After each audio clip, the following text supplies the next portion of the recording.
We go ahead and start, and maybe things will fix themselves as we go. Yep. So welcome to the first Google Hangout on Air for JTM. We've got a good sample of their board meeting and a couple of our alum here, which is exciting to have. As we get started, if anyone feels inclined to use the group chat, we've kind of started a prompting question encouraging people to respond to in that group chat, which is, how do you see journalism that matters? And you can take that how you will. So I'll go ahead and write that in the group chat, and then turn it over to Peggy for a brief history. Hi all.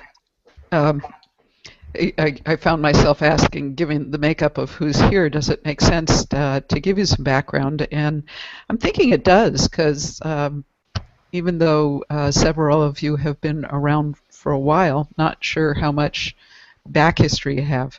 So I'll do a little background of how we got here, where our focus is right now, and what we're, what's in the works, and hopefully do that in a relatively short period of time, because we want most of our time, now that we're past the technology, to be a conversation amongst us about, hearing from you about what JTM can be now for, supporting what's emerging in the news and information ecosystem. So, background history. I think of journalism that matters getting its start in the year 2000, when Cole Campbell put Stephen Silla and me together for a conversation with Chris Peck, who at that time was the editor of the Spokesman Review. And Chris, it was an informational call. He turned out he was the incoming president of the Associated Press Managing Editors. And he asked us, what would it take to have a national conversation about the future of journalism? And that started us, really the four of us, Chris, Cole, Stephen, and me, putting our heads together about making something happen around that. What that ultimately morphed into was an invitation to do a process called open space technology. Jennifer, are you familiar with open space? Mm-hmm. Good. Yeah. Great. I'm asking you specifically because I know it's the centerpiece of what we do with journalism that matters, and everyone else on the call has been to one of our gatherings. So just wanted to make sure I wasn't leaving you in the dark on that. I was at the unconference at Pointer years ago. Oh my goodness. Yeah. Sorry. Great. No problem. It's I should have looked it up. Okay. No. Great.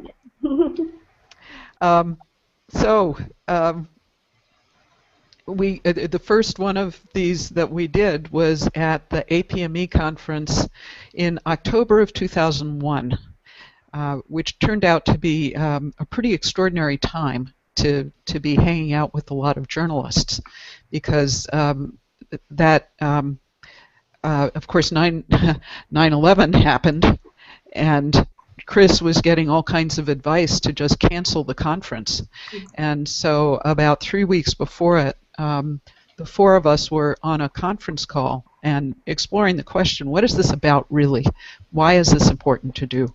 And the thing that we came to is that we're doing this for the sake of journalism that matters, particularly in a world gone mad. And not only did that become the theme of the open space that we did at that APME meeting, which the feedback at the time was that was the best highlight of what was a pretty incredible conference, as people were dealing with their stories of covering 9/11. And it stuck as our name. So since then, we have hosted 17 gatherings. About 1,500 people participate, And somewhere in the last couple of years, we decided we don't seem to be going away. Why not go ahead and take this floating conversation and turn it into a 501c3? It would make it an awful lot easier just to deal with the mechanics of money and so forth. So we applied for 501c3, got caught up in all of the challenges of journalism organizations getting nonprofit status. So it took about a year, but ultimately the 501c3 came through, and we held our first in-person board meeting in February of last year. And in the course of doing that, we identified a little more clearly how we saw our mission and what the value-add strengths that we brought. And I put them on a slide. I'm not sure. Well, I'm going to screen share for a moment a page that has. I got to hit another button to do this. So hopefully you're now seeing a page that's got a statement that more or less captures our mission, what we're about, convening conversations to foster collaboration, innovation, and action so that a diverse news and information ecosystem thrives, which is a variation on what we came up with at our board meeting. There's also a picture of how we see our constituency, because one of the things that we heard from people as we went to that board meeting is part of what distinguishes what we do and attracts people to participate with us is we bring a mix of traditional journalists, emerging journalists, individuals from a variety of different parts of the communities that we serve, as well as other people who contribute to civic discourse, whether they're technologists or librarians, academics, so many different roles that make up the ecosystem. And something that we've been toying with is a value proposition that's short enough that we can all remember it, which is being a go-to place for connecting people involved with the emerging news and information ecosystem.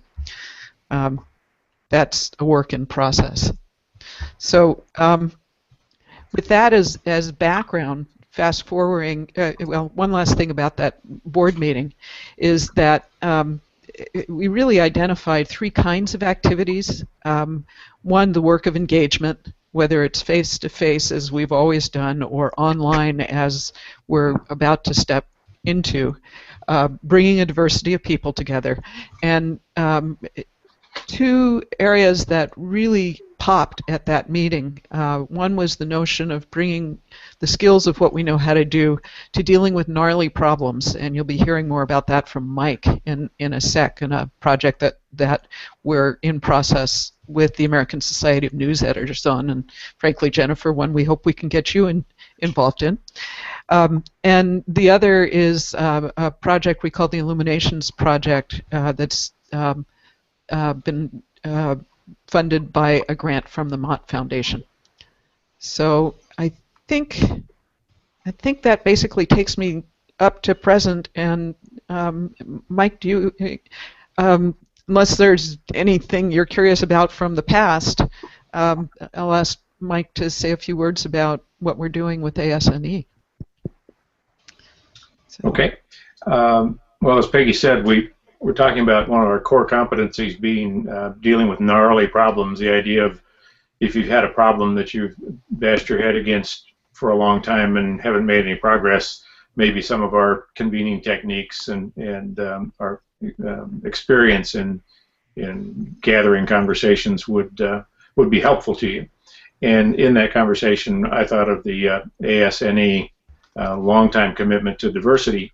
I had made a proposal to ASNE for how it might reinvigorate its diversity commitment by getting beyond the idea of just a commitment to trying to diversify newsroom headcount, and really think hard about what that commitment was intended to achieve, and think about ways that you might approach that through more of a community-based approach and different levels of engagement. And it hadn't made much progress until this year, and my successor at the Seattle Times, Dave Boardman, is now the president of ASNE, and diversity has been a long commitment that he's had, and so he took on this challenge, and we decided that JTM and ASNE could partner on the focus of what we call community connection and inclusion. And so I'm one of the 3 co-chairs of the ASNE Diversity Committee, and we've been having conversations with Karen Magnuson in Rochester, New York, who's kind of the lead co-chair. And what we want to do is do an outreach and try to host 5 or 6 conversations, community-based conversations in different types and sizes of communities, and explore different ways of connecting with people, with ethnic media, with journalism schools, with technologists, and bring them together and talk about, well, what do we mean by diversity in news and newsrooms, and what needs are out there that aren't being met. So that's the approach we're going to take. From that, we would do a presentation at the ASNE, now ASNE APME convention next September, and create an online toolkit that editors and communities could use if they want to try to have a conversation of this sort for themselves. So it would be kind of a living expression of what we learn in these conversations. Let's see, what else? Oh, and so after that, then we would, at the convention, we would try to inspire the editors who are there to move forward and to try something like this in their own community, create more engagement, and to track that in an online fashion. So that's where we are. ASNE is committed to the concept. Unity has expressed some support for the concept. JTM is committed. We haven't reached out to APME yet, although we may want to do that. And the big push right now is to go out and find some funding so that we can maybe do this in a way where we make an offer to communities that to compete for this opportunity to be one of the test sites, and we would give them some money and some support to do this. The idea is that these convenings would have a media partner, a community partner, and then someone who's experienced in these convening techniques. And ideally, then in 2014, when Chris Peck becomes the president of ASNE, we would re-examine, re-articulate ASNE's commitment and strategies around diversity. I'm really excited about it. I think this is some place where we can really make a difference. Now is the time to do it. And with so much diversity fatigue in journalism, I think this is something that people get excited about when they hear about it. And welcome any questions or suggestions. Great. Thanks. So shall we keep going on just a couple more background pieces and then have everyone weigh in? Would that work? One thing I would say is that if anybody has a thought about a place that would be a great opportunity for this, someplace that's maybe already trying to do some things in this area and has been frustrated, or somebody who's articulated an interest in it, bring that to our attention, because we're going to be reaching out to people and encouraging them to take on this opportunity. I'll add 2 other things about the ASNE experience. One, the presentation at the conference won't be a presentation. It'll be an intro to a conversation. At least that's what we're envisioning, so that rather than yet another panel, we want to create a conversational experience, probably using a World Cafe kind of process at the conference. And the other thing that we haven't talked a whole lot about, but I'm realizing the more we talk about it, that one of the value adds for the communities that participate is they get each other as sounding boards and partners, so that, for example, Martin Reynolds in the Bay Area doing a project called Voices that we could build on, and what you're doing in Cedar Rapids, Jennifer, and what some folks in Chicago are doing, you can be sharing with each other and learning from each other and begin to build basically a community of practice that may ultimately become more important or as important as a toolkit, as an outcome of this. So The other main activity we've got going is what we've been calling the Illuminations Project, which has been funded by the Mott Foundation, and that's what enabled us to hire Josh as our editor at large. The idea again came out of the board meeting of, making visible what's working in the ecosystem, and what is that teaching us about principles and practices that work in this ecosystem, so that message, those ideas, can be shared in hopes of accelerating the shift going on.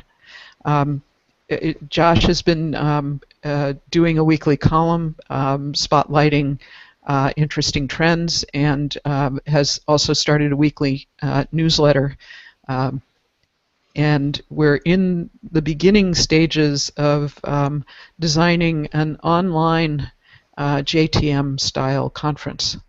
And so with those as the activities that grown out of how we see ourselves and this kind of new stage of being a 501c3, I want to turn it over to Josh to say a few words about the online conference.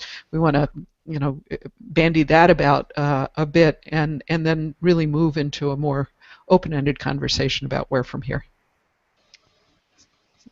So I think that this Google Hangout on Air may not have demonstrated in the ideal sense how an online conference can work, but it does show the possibility, I think, and the tools might not quite be ready for prime time, but I do think we can make something work. And obviously Google Hangout on Air is one of many different avenues that could be used to create an online conference. So I was hoping that we could just kind of briefly talk about whether people think that an online conference is something that they would like to be a part of, whether they'd think other people would attend such a conference, and whether this is a good way for JTM to move forward, or whether the real face-to-face interaction can't be substituted with an online conversation.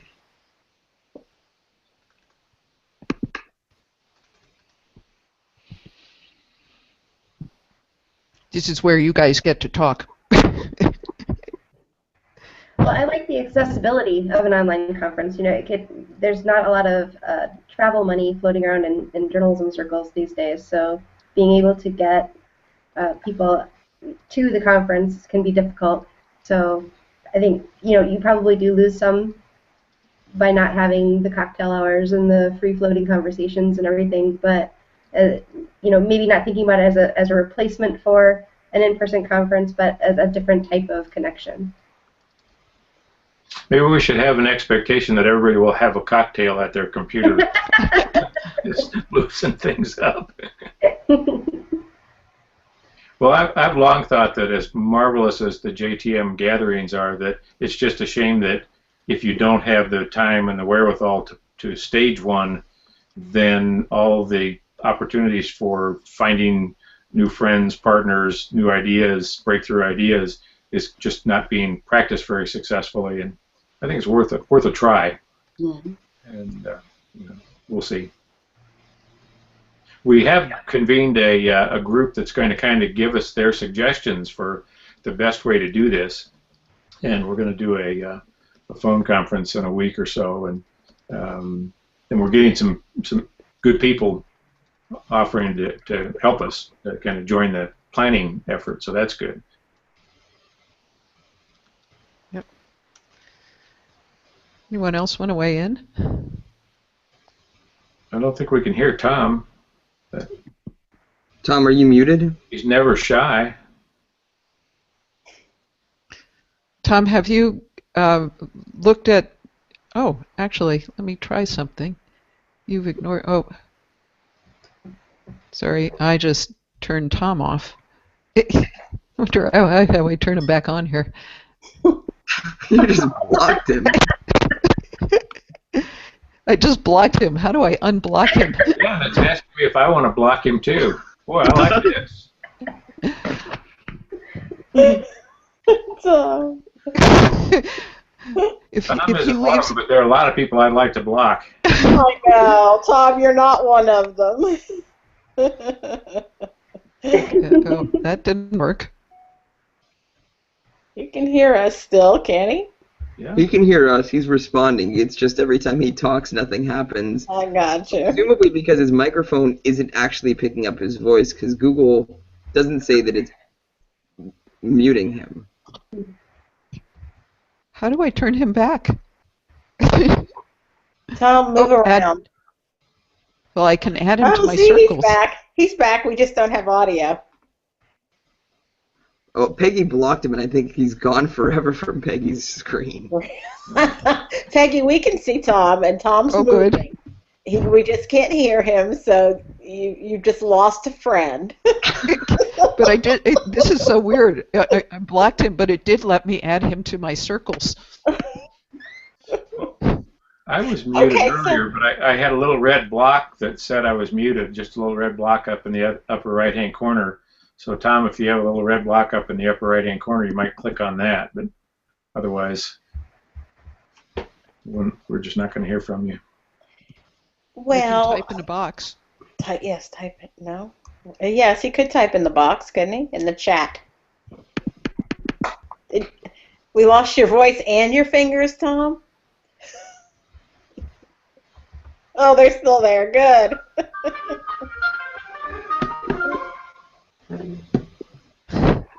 Let's see. So I'm wondering if there isn't anything else to say about the online conference. I'd be interested in hearing Jennifer and Tom. You'll have to do it typing, but you know, what brought you here, and you know, what intrigues you, and what would you like to see from us, or yeah, you know, something caught your attention enough to come join us. So tell us about it. Yeah, well, at the Gazette, you know, we've been sort of playing around with these ideas for a while now, and trying out different ways of trying to engage community and to think a little bit differently about how we do things. And it's a struggle. I'm not going to lie. It's an uphill battle. There's a lot of unquestioned assumptions that we don't even know that we have, that we kind of bump into, and people buy in at different levels. And so it's a big sort of complex, amorphous project. And so the more ideas, the more I can network with people who are trying stuff out, you know, and just like-minded people, because frankly not everyone thinks that journalism needs to change. So I think the more of us who do, the more we band together, you know, there's some strength in numbers and a lot to be learned from each other. So that's why I'm here. Well, Jennifer, I agree that a lot of people who are trying different kinds of engagement are finding it much harder than they expect it to be. One of the things that we're trying to do with the Illuminations Project is find success stories wherever we can, and Josh is doing a good job of jumping into that, and then kind of pull them apart and see what it is that makes for effective engagement. And you know, over time, I think we can really put together a body of work that helps people not have to make the same mistakes, and you know, find practices that really do work for people. Jennifer, go ahead. Even the critical mass, you know, to know that you're not the only person who's thinking this way, you know, that alone helps. So. All right. You know, I'm wondering if we should take a minute and do some introductions, because it occurs to me that not everybody knows everybody. And that was actually part of what we were going to do, and I was just kind of jumping in because we mostly know each other. But should we take a minute and just do quick background intros? That'd be I didn't hear anyone jumping in saying that's useful, is it? Or do you sure, I would like to hear more about you guys. Yeah. And I don't know you, Jennifer, either. I know you were at Pointer, and I know you're at a newspaper now, correct? So why don't you start and give an introduction? Okay, well, I'm Jennifer Hemmingson. I'm a columnist at the Gazette in Cedar Rapids, Iowa. And I attended a JTM New News Ecology unconference at Pointer years ago. I don't remember, was it 2009 9, I think. 9? Oh, okay, yeah. And we've been sort of playing around with some different, we've tried different kinds of structure, we've tried hiring different people. The Gazette's really open to change. They've got certain people at the Gazette are really open to change. They've been trying a lot of different things. And so I'm working on a pilot right now to increase community engagement and to change the way that we are telling the story about health surrounding just we've become a Blue Zones community. So we're taking that sort of subject or beat and using that to experiment with some different ways to tell that story. Well, I'm Michelle Ferrier. I'm Vice President of Journalism That Matters on the board, and have, gosh, trying to think, maybe about half a dozen or so JTM events under my belt, starting with when we were in California in Silicon Valley. And since then, my interest in JTM has been about really looking at how we bring fresh news and information to our community. So I'm a former columnist at a local newspaper, have run hyperlocal online news sites for several years, and am passionate about making sure that every community has access to fresh news and information. I'm also, I guess my other job, my other full-time job is I'm an Associate Dean for Innovation at the Scripps College of Communication at Ohio University. So we're looking at, my particular focus is on innovation and entrepreneurship and how we can equip our students and professionals with the skills to do exactly the kinds of things you're saying you need to perform now as a journalist. So it's good to know, and thank you for sharing that. Great to meet you. And I'm Josh. I'm the editor-at-large for Journalism That Matters. I attended my first JTM conference at the Yahoo campus in the Silicon Valley a few years back, and then went to the conference that was just a few weeks or days later in Minnesota, and then most recently attended the conference in Denver, at which point this idea of kind of taking the group of alums and kind of shifting it into a membership organization, and really kind of trying to harness this 501c3 combined with the work that they had already secured from the Mott grant turned into my position as editor-at-large. Mike Fancher, lifelong journalist and retired newspaper editor, retired from the Seattle Times in 2008. And have been on the board of JTM about since that time, and am vice president of the Washington Coalition for Open Government, so I spend most of my time either on journalism things of this sort or open government things of this sort. So, and enjoying most of the work, except I sure miss having people around me. Actually, people who get things done, too, because I never get anything. Let's see. I realize we're going down the line, sort of. Yes. Yeah. Nikki, and then I'll introduce Tom since he can't speak. Yeah.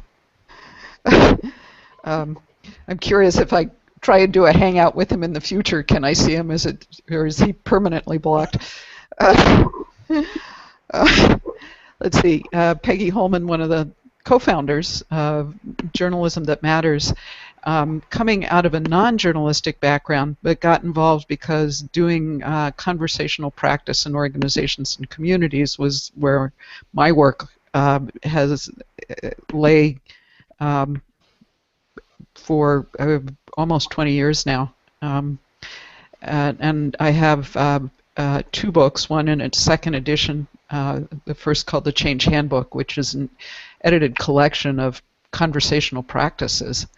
And the second is a book called Engaging Emergence, Turning Upheaval into Opportunity, which is about the underlying principles that support, it's kind of a roadmap for change in complex times. And have been told it's a good read. It won an award. Anyway, and you've heard my story about getting started with journalists, which I did because my work in organizations taught me that the stories that we tell shape worldview and therefore behavior, and journalism does that for society at large. And so it struck me as a good place to invest time and energy. Peggy, why don't you mention your current blog series? Sure. That. So, yeah, after 12 years of working with journalists in a facilitation role where my job was to make the space for others to bring their point of view, I finally reached the point of saying, you know what, I do have a point of view and I'd like to share it. And so have been putting out and have now published the second of what will be a series of 10 posts on what we need from journalism and how we go about making that happen. And the gist of it is an expanded role where we look at journalism as a system to not only inform but also to engage, inspire, and activate. And that the practices I know from my organizational work that enable us to do that are possibility-oriented storytelling, a diversity of voices, and engagement, true engagement of the variety of people who have a stake in the outcome. So that's what I'm writing about. So Tom Stites, can I introduce Tom? Please. So Tom Stites, a longtime JTM evangelist and dear friend who has conceived of and is experimenting in Haverhill, I believe it's pronounced, Haverhill, Massachusetts, on a model of cooperative news organizations. And so through his project called the Banyan Project, he's hoping to foster community engagement in news directly through financial support in a cooperative type of model. So welcome, Tom. And we also actually have two more people that have joined us on the YouTube channel and have left some comments that we didn't notice earlier. Sylvia Green, I'm not entirely sure whom she is, and Thomas Flanagan, who is with the Institute for 21st Century Agoras, and his interest is in investigative journalism related to linking living exhibits in museums and libraries with emerging understanding of communities. Great, welcome. Great.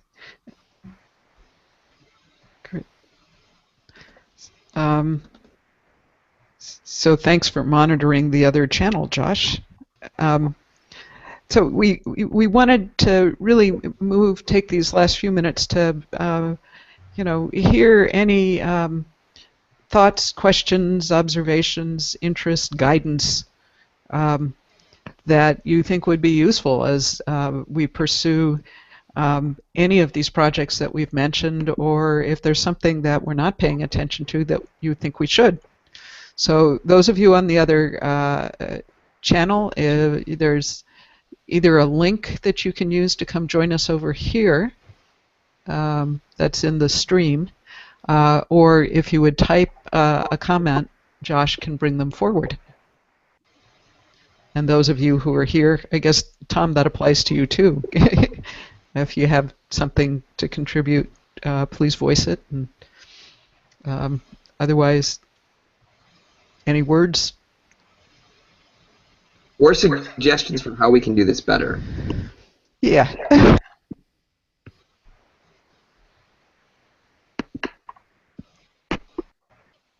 Yep. Sylvia just said she's trying to listen to see if her questions get answered in the process of explaining what JTM is all about. So, Peggy, do you want to perhaps do a quick 30-second elevator in case Sylvia missed that at the beginning? Sure. So I won't do history. Basically, what we're about is Well, actually, let me put that slide up again. Actually, that will probably take me longer than just saying it, I guess. So, basically, we have been known for convening conversations that foster collaboration, innovation, and action, so that a diverse news and information ecosystem can thrive.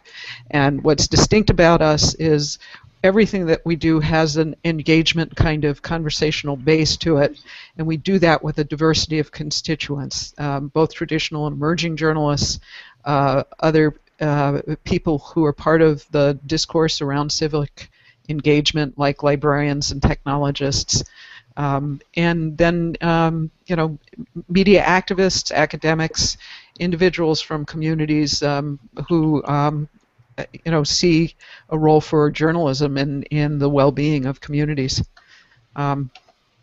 And we've been moving towards naming a value proposition, which is an aspiration to be the go-to place for connecting people involved in the emerging news and information ecosystem. Two current projects, unless Sylvia, stop me if you've heard this part. We've been doing an illuminations project of basically spotlighting stories of things that are working, and with an aspiration of articulating principles and practices that can serve the field, and dealing with gnarly problems, and specifically partnering with the American Society of News Editors to look at community engagement, particularly in diverse communities, and how we support each other in doing a better job of understanding the needs and meeting the needs of diverse communities. How'd I do? Good. So Sylvia has said that she's a commercial writer who does web work and press releases. Her high school teachers wanted her to be a journalist. She's 62 now, but a girl can always hope. Well, in this world, we can all hope. I think that's one of the exciting things. If we look at this situation where journalism is supposed to be enable people to be engaged citizens and help them have the information they need to be free and self-governing, and now everybody has a chance to share in that. Everybody has a chance to contribute to that and participate in it. And one of the problems I see as a career journalist is that the loyalty that journalists have to their craft often becomes a barrier to letting anybody else inside. And it's this notion of journalistic independence means we have to, as journalists, have to stand apart. That value is gone. That value needs to be set aside. We want independence from any coercive influence, but we need this rich engagement with the public. And if somebody wants to contribute to journalism, then journalists ought to feel a positive obligation to help them to do that, to help them train for that, to help give them the tools and to help develop their capacity to do that and encourage it. That, to me, is the new journalistic ethic that we need to develop. And JTM says that this way. We say we believe journalism does matter, and that it matters most when it's done of, by, and for the people. And we need to create the space for spaces where that can be reality. So welcome aboard.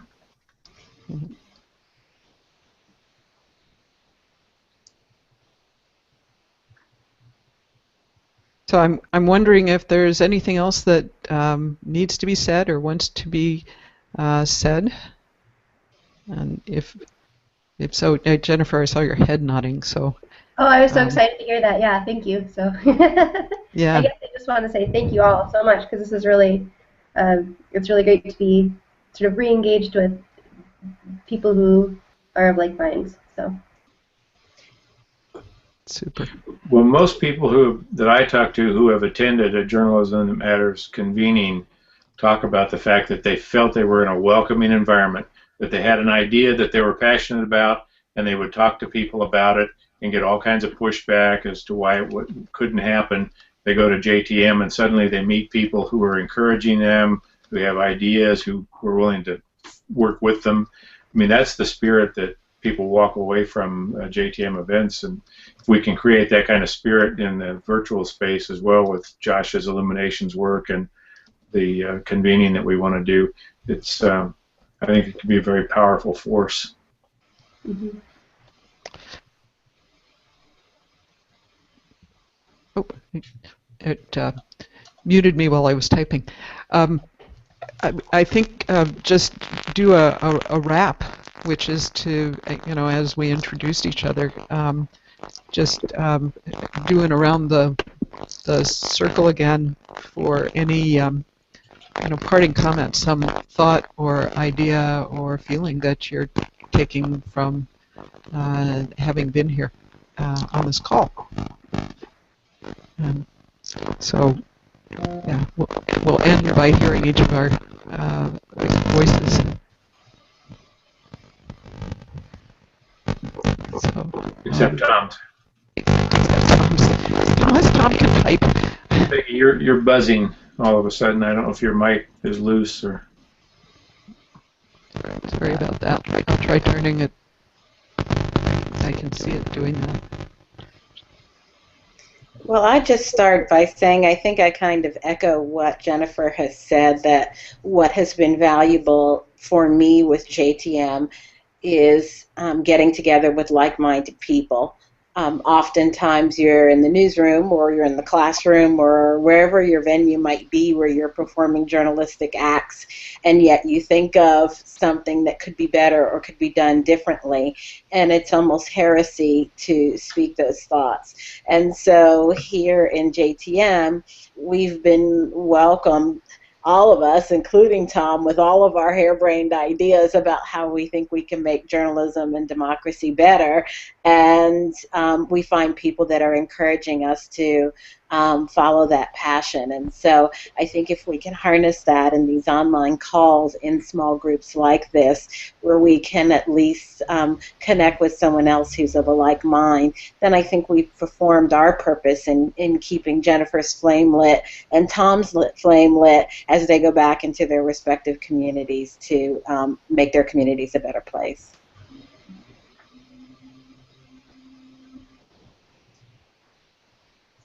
I sort of felt like I had my say, so I'll just say Peggy and I are going to continue to work on the diversity piece.